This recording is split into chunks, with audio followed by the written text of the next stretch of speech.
Kaon na day. Thanks. Asa ko kape ani?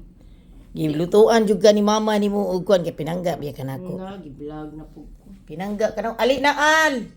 Oy, ma.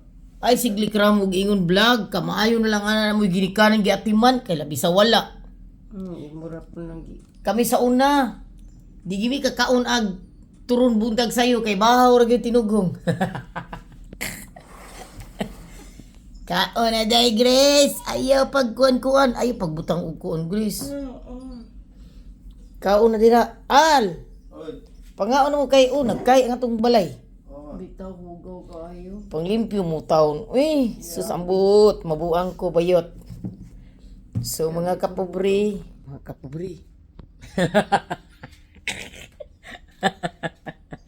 Naglasayo kog luto kay nagluto po kog lumpia. Ako dyan ko anang si Grace, paborito mo yung lumpia. Paborito sa niya ang turon. So, yung anak ko ka Mother Earth. Mga fresh kay ang crab ug ang pasayon. Asa?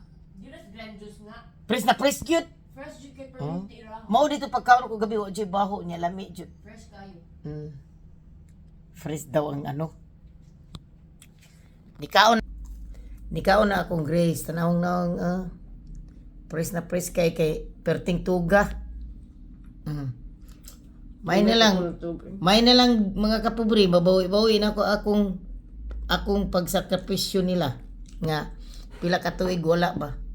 Pero mao ra man gyapon di man gyapon ko pinangga ni Grace. May try ka ng crinkles. Wala oy tamis kay day uy. Di na ayo. Madlok ta diabetes. Unsay imong feeling sa saging lami di? Lami.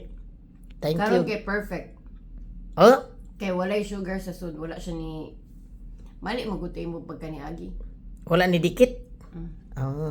Perfect. Pero na may pagod-good. Ay lagkaon na ng pagod. Ako rin kaon na. Okay ra magud na.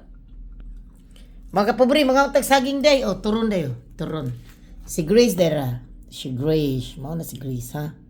Di kaon og saging ang maldita na kong anak. No, I'm not. So, Wala. maldita di.